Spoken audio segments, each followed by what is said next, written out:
to Pals in Politics, the place to hear from those teaching, learning, and impacted by politics, government, citizenship, and democracy. Hello there, and welcome to our latest Pals and Politics, the space where we come together to talk to people who are teaching, studying, or just living the world of politics.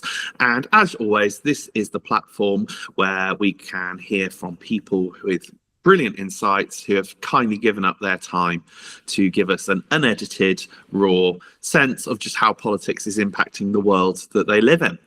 And as always, if you want to see more of an extended episode, you just need to go to our Political Education for Students Politics Classroom. The link is in the comments. And as ever, please don't forget to like and subscribe. It really, really helps us. So today, I'm really excited and very fortunate to be joined by Michelle Daniels. Hi, Michelle. Hello there, James. Hi, how are you? I'm very well, thank you. Thank you so much for joining us. Pleasure, absolute pleasure. Although I'm a little bit worried. You said people who are living politics. It was never my intention to live politics. I don't teach either, but I'm sure you'll cover that. Oh, absolutely. And we all live in our own very different ways when it comes to politics. Absolutely. So, Michelle, for those of you watching, Michelle is the founder of the UK's only national community organisation that supports independent schooling, and that's the Association for Families of Independent Schooling. And as I understand it, Michelle, you exist to champion parental choice in education and advocate for fairer representation of families who choose independent schools. Is that a fair description? God, sounds pretty good. I wish we'd written that on our website, James. There you go. Listen to it back then, and you can maybe use it there. But thank you. Sorry, just knocking myself around. Thank you so much, Michelle, for giving up your time today. I know you're really busy with this new venture, so I'm really, really grateful that you've taken some time to talk to us. No problem. Thank you for inviting me. It's really lovely to have the opportunity to do my first podcast. This is it now. Once you've done it once, you'll be doing them all the time. So, okay, so you are the CEO of APHIS. Yeah. Tell us a bit about APHIS. What is it about? What are its aims? What led you to set it up? Okay, I'll start with the last bit. What led me to set this up? I keep saying I'm just a parent, which I think should never be said, because we all know it's the hardest job in the world. Sorry, James, I know you're not one, but when and if you are, you will understand.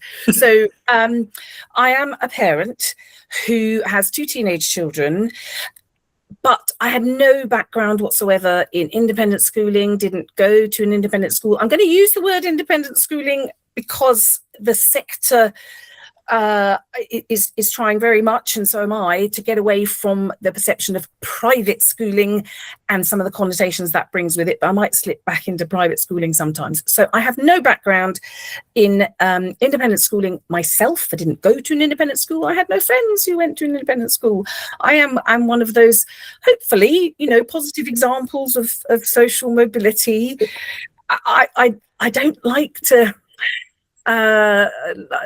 complain or harbour on past origins. I like to look forward rather than back, but I think it is relevant to this discussion that I have a working class background. My family were immigrants to this country from India. I was born in India. My family were immigrants to the UK in the early 70s, and like a lot of people who have managed to achieve things, whether it's through their careers, their education, a combination of both. I found myself, after being state schooled myself, in a position where for my own children who went to state junior schools, I suddenly realised when my son was in year 5 that our local state maintained senior schools were not going to be right for him, and they weren't going to meet his needs. And I started to try and work out, what on earth am I going to do? So without wanting to give you the whole potted history, that was my first foray into independent education, because I was advised by somebody, a friend of mine, why don't you look at the independent schools? And I said, oh, I could never afford that, and that's totally out of the question. And then somebody mentioned this magic term bursaries to me. I'd never heard of bursaries before. I felt terribly ignorant. However, fast forward to today, and that young boy who started in an independent school in year 7 has just started university. He's the first in our family to go to university. I didn't have that opportunity. And guess what, James? He's studying politics and international relations. Brilliant. Well, we'll have to get him on as well. He'll be next.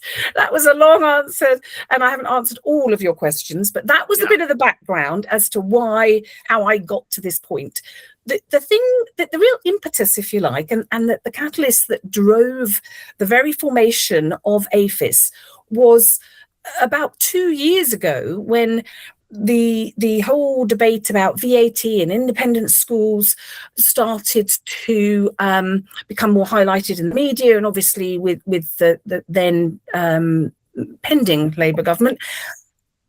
I was so ignorant about things before, I admit, and I thought, why is everyone so anti-private schools? What is fueling this narrative, this rhetoric about, apparently, according to all sorts of voices that were shouting very loudly, and it seemed to be supported by the proposed Labour policies. Apparently, we are all posh, rich and privileged.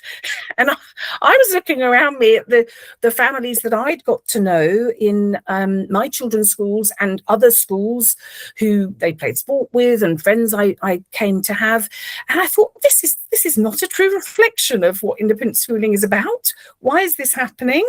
I had a little look at some of the data and the statistics, and I started to understand that there's been this incredible history of what was then called public schooling in the UK, and the so-called elite schools that are now part of what I believe is called the Clarendon Group.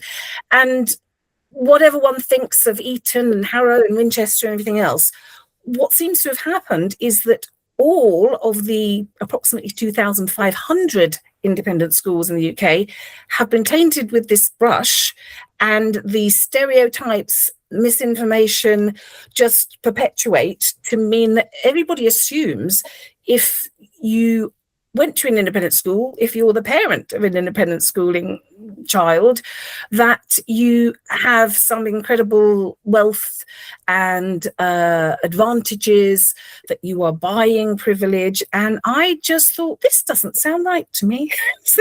This is not a true reflection of what I'm seeing. And I just started digging deeper, and then thought something needs to be done about this, which I've done a few times in my career, that you can see a different way of looking at things. And so, I tried to determine what could be done, what sort of mechanism was needed, what was being done. There are some incredible organisations who've worked tirelessly and very hard for the schools, the Independent Schools Council, Independent Schools Association. I think there are about 8 member bodies of the Independent Schools Council. So they obviously do a lot of work gathering data from schools and understanding all the amazing contributions those schools make to their communities. And what I suddenly realised was that where's the parent voice in this? Where's the place for people to go to have their voices heard? And then I came across Facebook. I am one of those Luddites who refused to use social media, blissfully ignorant of it, and I'd ignored it for a very long time. And then I realised that Facebook was the place that thousands and thousands of people were going, parents who were angry, who were complaining, who were frustrated. And I'll be honest, I thought Facebook is not the right place to do this. And we are just making more money for Meta and Mark Zuckerberg. Why are we doing it like that? Isn't there a better way? And now, 12 months after I first started working on that, we have a community interest company, which is our legal structure. We have a business model that allows us to grow into something self-sustaining financially. And we have a platform to bring together all those supporters of independent education, whether it's a prospective parent, an existing parent, alumni, teachers, people who believe that independent education serves a purpose as part of the diverse range of schooling options within the UK, and that it very much facilitates that parental choice. Here we are. Does that answer that question? Yeah, no, it really does. It really does, and it sounds like you're growing a lot. With you say it's a year on. I think what I want to try and distill from that is, if I understand it, the big point that you're making here, and the big point APHIS are making, is that choice matters, and not every independent school is like Eton and Harrow.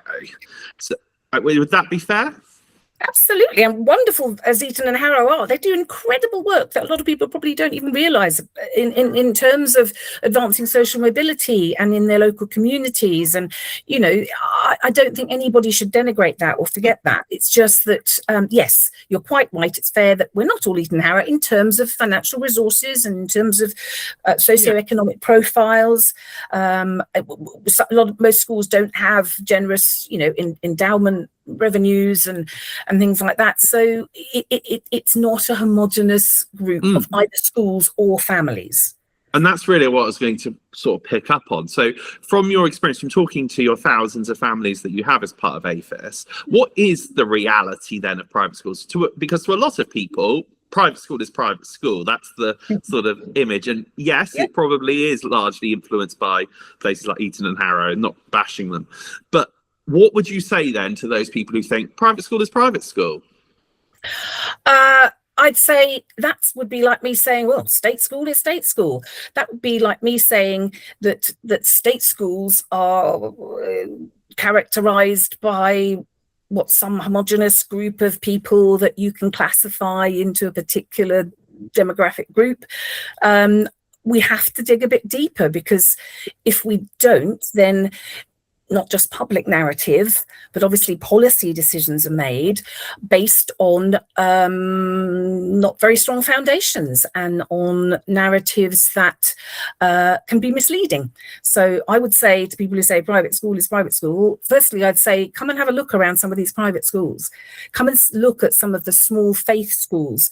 Come and look at some of the special educational needs schools. Those are all independent schools. They all get lumped into the independent school bucket, and policy decisions and accusations, public debate that surrounds independent schools, that includes all of those schools, many of whom are small, who do incredible work for their local community. I'll give you one example, James, which I think is just a classic case in point. There's a school in Liverpool that I visited recently, and they're not huge. They are on a main road in suburban Liverpool. They cater to a huge range of families who were not happy, let's say, did not feel that the state options that they had available to them, and bearing in mind this is an area where a huge proportion of families do not get their first choice of state school for various reasons to do with capacity and geography. These families, and I interviewed many of the parents, these families have chosen this school for a number of different reasons. And some people seem to think that people choose private schools because of some sort of privilege or advantage. And I would challenge them all to go and stand in some of these playgrounds and talk to some of these parents who will tell you the stories of having had really difficult experiences within state schools. Now, whether that is to do with somebody having an EHCP and a child having special educational needs that are recognised through HCPs, funded through HCPs or not, those parents and their individual experiences and those children and those needs were not catered for outside those schools. This school in Liverpool isn't a special educational needs school, but because of its philosophy, its culture, the way in which it supports parents, and the incredible alignment and partnership between parents and the schools, what it does is it's created quite a unique, there are other independent schools like this, but it isn't reflected in the state system. But it gives parents that choice. This school has established itself as an amazing resource for working families who need different options, different schooling, different environments for their children. This school is open 51 weeks a year. It provides wraparound care, and you can drop your children off between, I think it's something like 7 and 9, and pick them up between 3:30 and 6 or something like that. And that allows families to work, to have that sort of nurturing, stable environment. And they charge less than £10,000 a year. I think it was about £9,000 last time I looked at this. Now, that is for 51 weeks of the year. And I would say to anyone who assumes that private schools are all the same, compare that with what you might think private schools are. And look at the breadth of the 2,500 schools that have a huge range and a mix. Yes, there are some schools that charge, I don't know what they charge, £40,000-50,000 a year for boarding and everything else. There are some schools, mid-range schools, that might charge £20,000 a year. But there are also lots and lots of small schools. The majority of independent schools are relatively small. The 71% of independent schools have less than 300 students. So we're not talking the big, well-known, renowned schools. That's what I would say. I say just look a little bit deeper, understand the diversity. How would you respond, though? Once again, I'm playing devil's advocate here. Yeah, go ahead.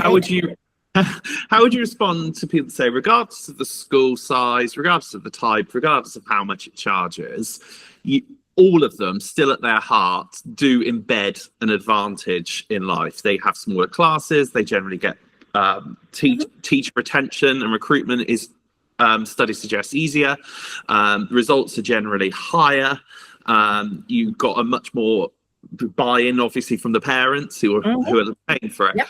Regardless of the school type, the system does create and embed privilege and advantage that then manifests itself, obviously, into life. What would APHIS's response to that be? APHIS's response would be, isn't that wonderful that parents have the choice to access a level of education, whether it's quality of teaching, some of the factors that you've highlighted there, like teacher retention, which provides more stability for children. I would say, isn't it wonderful that parents have that choice? And I'd also say, why aren't we giving more parents that choice? Why aren't we instilling those values, that culture, and those things that really make a difference in terms of where are the fundamental roots of the advantage? Let's call it advantage. People seem to think it is just about wealth. But if you believe that advantage is all driven by wealth, you then have to consider there are many more wealthy families who access state education, about 4 times more families in the top 10% of the income bracket who access state education than do independent. So if it's just all about wealth, then you've got more people in state education that have that advantage of wealth. And personally, if it was me making these decisions, I'd be saying, what are the drivers much, much earlier on that really make the difference? And if we consider the really depressing rates of literacy problems from a primary school age, I haven't done any studies, I haven't done any research. I'm not saying this is state versus independent because I can't confirm that. But the so-called advantage gaps are created much sooner than when somebody leaves an independent school and goes to a Russell Group University, or maybe then goes on to have a good career. And it's those things that I think should be focused on. And I worry that by targeting independent schools and saying, oh, that's all about privilege, we're missing, we're obscuring, and we're finding a very easy binary narrative about, oh, it's just about independent schools and private schools are unfair. I'll be honest, I would love to not have to pay for my children's education. My children are incredibly fortunate to have a partial bursary. They're incredibly fortunate to have contributions to their school fees from grandparents, which a huge majority of independent schooling children do. Sorry, I said majority. We don't know that yet. We're trying to do the research to find that out. But we know from anecdotal evidence that a lot of grandparents contribute as well. So we're not all wealthy. However, coming back to your point, it's not. There's probably three phases here. First of all, there is a narrative that needs to be corrected. And there are myths about independent schooling that we're trying to gather the data, provide more robust evidence, and say, this is what you think, and here's the reality. And I can give you more of those if you're interested. So there's a myth. We have to just try and overcome some of those perceptions. That's sort of number one. But there are these advantage gaps that exist, and if independent schools, which I believe they do certain things very, very well. And one of the things they do very well is the encouragement, the confidence that they create in their students, and the aspiration. And all these things, again, are in partnership with parents. Schools cannot do any of this alone, whether they're state schools or independent schools. Schools cannot possibly create all these opportunities and the mindset in particular that then goes on to nurture a much better foundation for success. They can't do that on their own. It's got to be, parent-led as well. And you could go to the best school possible, but if you do not have a home life that is simultaneously nurturing confidence, aspiration, helping you to identify where your strengths are to fulfill your potential. If you don't have that, you've got to have both of those joined up. Independent schools do, I think, excel in areas such as creating that pathway towards a higher education, career aspirations. And if they're doing that well, I think the big question is, why don't state schools do that well as well? Why don't they just replicate that? There is so much that we can learn. Aren't we fortunate that we've got the example of what independent schooling has allowed the schools to create, which are different ways they've been able to innovate, they've been able to be very free and able to do things differently. So state schools can now replicate that, mirror that, learn from that. And I don't think that there's any justification for blaming independent schools for disadvantage or unfairness. It should be more about, well, that's great, let's do more of that. Let's keep leveling up, not leveling down. Okay, so there's a lot of big stuff there, and I have a feeling that maybe one day you'd want to tilt in education secretary.